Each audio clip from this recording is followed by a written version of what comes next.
Welcome back to Texas in Focus. My guest on the program is the former four-term mayor of San Antonio, now running for Bexar County Judge. That's Mayor Ron Nirenberg. Mayor Nirenberg, thank you so much for joining the program today. Great to be with you, Matt. Absolutely. Let's start with this, the basic question. Um, why'd you get in the Bexar County Judge race? Is it too important of a time to stay on the sidelines? And then why'd you challenge a Democrat instead of, looking for a race where you could maybe take out an incumbent Republican? Well, I appreciate the question. This is a critical time for our community locally uh, and across the country. I think we've seen tremendous momentum in our metro area over the last 8 years or so. While I've been mayor, I've had the privilege of leading. And this is an opportunity for local leadership to step up and capture that momentum. And I believe we have all the capabilities and resources and human capital in Bexar County to make it one of the most resilient and prosperous places in Texas. And so I'm running to continue to lead. And I'll follow up with this. I guess the natural follow up. How would you assess your opponent, the incumbent? How would you assess his tenure? Would you say Judge Sakai is getting the job done in that role? I would say that we have so much capacity and capability within county governments across Texas. In fact, that's where the bulk of population growth is happening. It's also where significant authority and capital exists to accomplish the goals of communities. And in our area, I think there's a lot of capacity that's just on the sideline. It's also locked up in redundant effort. And there's a real passivity of leadership. I think we've been far too reactive to the challenges that are facing Bexar County, and it's time for us to step up. If we don't, it's going to be a continuing challenge for us to address the needs of our community, not the least of which means that we're going to be left further and further behind in this county. So it sounds from that answer, this is business, not personal. You're running because you have a vision, not necessarily because anything with Judge Sakai in particular. Oh, that's right. It's not personal. I believe strongly in the future of this region and the capabilities of the people in this region. And I want to make the most of every opportunity to elevate our community to reach the aspirations of the residents that live here. And so, it's a very important time to do that. And I'm looking forward to getting the job done. You've been in the driver's seat at the city during, some of the conflicts between the city and, our Republican government. Right now, obviously, we have a Republican state government. Now we have a Republican federal government. What tack should the county and the city be taking, vis-a-vis disputes with the state and federal government? And one thing I would point at is the rainbow crosswalks, how those are coming Yeah. down on Main Street after the fights. Those kind of fights. Should the city be keeping our powder dry, or should there be a more combative approach? Well, I think we need to defend our community. We should defend our community values and we should solve problems. And that means making sure that people are working toward common cause, the prosperity and livelihood and quality of life for our local residents. So when it comes to cooperating with state leaders to address issues related to economic opportunity and building infrastructure and meeting the challenges of growth, we're going to work together.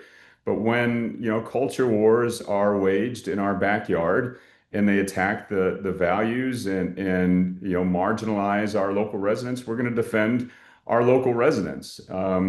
And we do that in certain ways. We do that through the work that we do to build social cohesion, and we also do that through legal channels. I think we need to stand up for our values.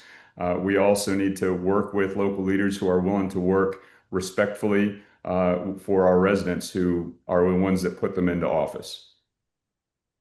For people in my generation, I would say that you're probably, when we think of like the default mayor of San Antonio, we probably think of you in the way that, previous generations may have thought of, Cisneros or Mayor Castro.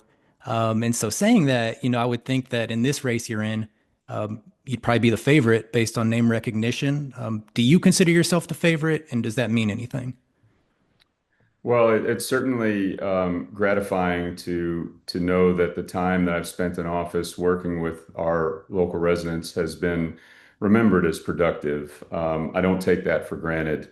And as I vie for the position of Bexar County Judge, I also don't take that for granted. So we're going to be working very hard, hitting every neighborhood, knocking on every door that we possibly can to make sure that people, number one, recognize the work that I did as mayor to move our community forward and get us through some very challenging times, but also listen to them. I mean, I think the most important thing we can be doing as local leadership is to the two things: listen and then lead. We've got to make sure that we are, addressing the needs and the challenges that local residents are experiencing, and that starts with listening. And then it takes making decisions, being proactive, planning for the future. One of the things that Bexar County is not doing right now, the county judge is not doing right now, is planning for the future. We are experiencing tremendous growth and strain on resources, and we are continuing status quo business as usual, and that's not going to get it done. So I'm not going to take anything for granted. This is a brand new race, but I am coming from and standing on a very strong record of working for local residents in collaboration, in teamwork with residents all across this region. When I told some people in my family that I was interviewing you, they were very excited. We had a lot of former Nuremberg voters in my family, and Thank you. yeah, absolutely. And sometimes when I have a cool guest, I let somebody in my family ask a question, and my aunt had a question for you, and Okay. her question's a little bit better than mine, more policy based. She wants to know, she's in education, and she wants to know with the emergence of charter schools, sometimes she feels like the public schools are at a disadvantage. And Yeah. so, how do you see school choice impacting the quality of education across our public schools? And how can you advocate for stronger public schools as our county judge? The first thing is we have to recognize that the vast majority, vast majority of the future of Texas talent is being educated and will be educated in public schools. So, at the very least, legislators and local officials need to be working together to ensure public schools, the teachers, the administrators, the parents, and the students have what they need to succeed. That needs to be our first point of agreement.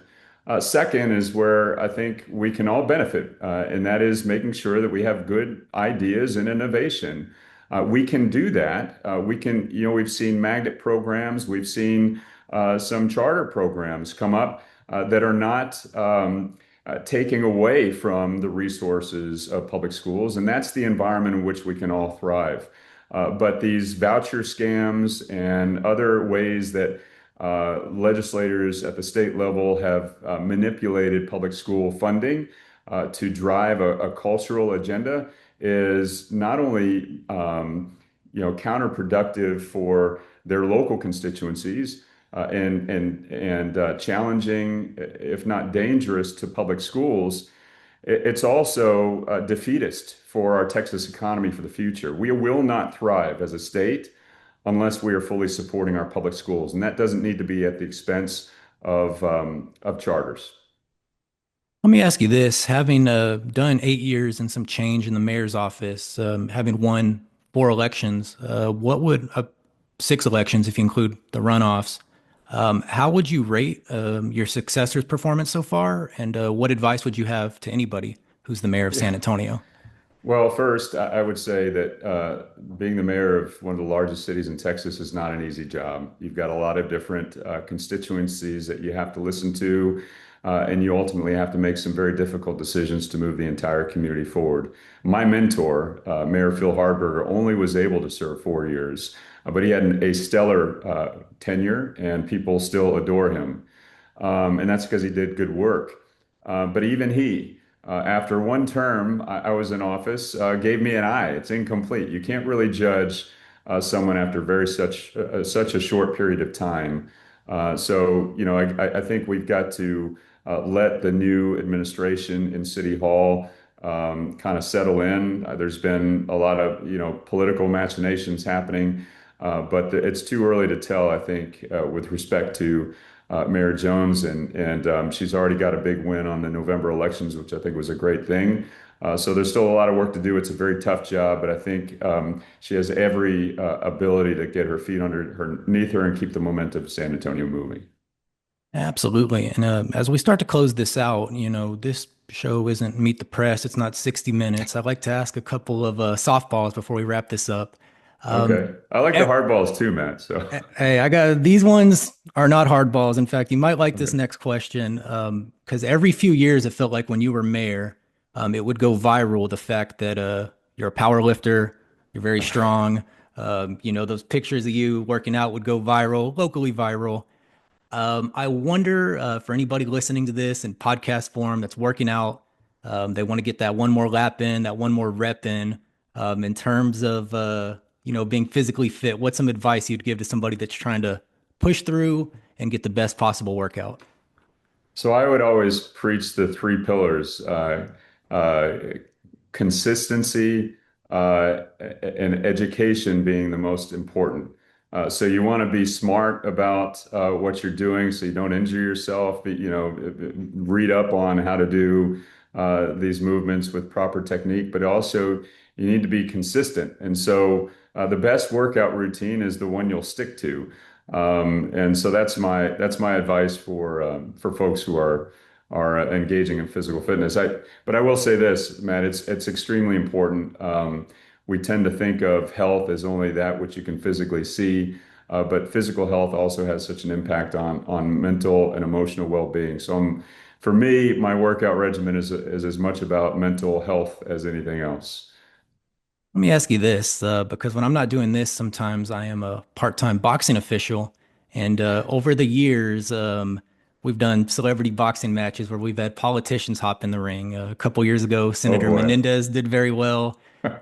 3 or 4 years ago, I think now, Councilwoman Core had an incredible performance. I wonder if you could ever see yourself doing a celebrity boxing match, or do you have more of a, keep the gun safely in the case kind of policy? Actually, you know what? You're bringing up a sore memory for me because I actually did get in the ring with Hispanic Scholarship Foundation once, and it was one of the shortest nights of my life. They put me in the ring with someone who I found out was Gold Gloves competitor, but he got me on the side of the head in my temple, and everybody who's been in the ring knows that if you take a shot and you go down, and once you can't once that, dazed feeling hits, it's really hard to protect yourself after that. So it was a pretty short night for me. I enjoyed it. I will say this, I've done a lot of training of different styles in my life.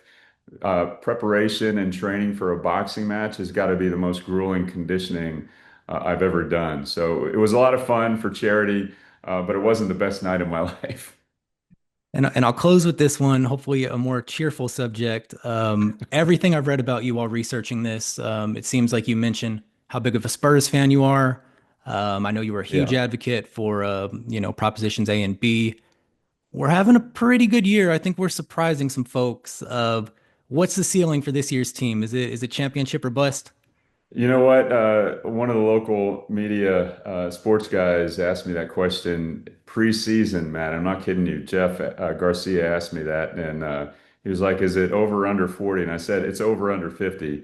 I think they're probably over 50 this year. I do see them as a playoff team, maybe going some distance in the playoff. But yeah, this team is. Uh, Great. I mean, I love their the intensity on both ends of the floor. The fact that they're getting better and developing chemistry basically from one game to the next is if they can stay healthy, they're such a deep team too.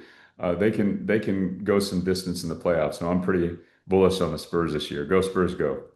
Absolutely. I think that's a perfect place to close. With that, our guest today was former San Antonio Mayor Ron Nirenberg, who's now running for Bexar County Judge. Mayor Nirenberg, thank you so much for joining the program.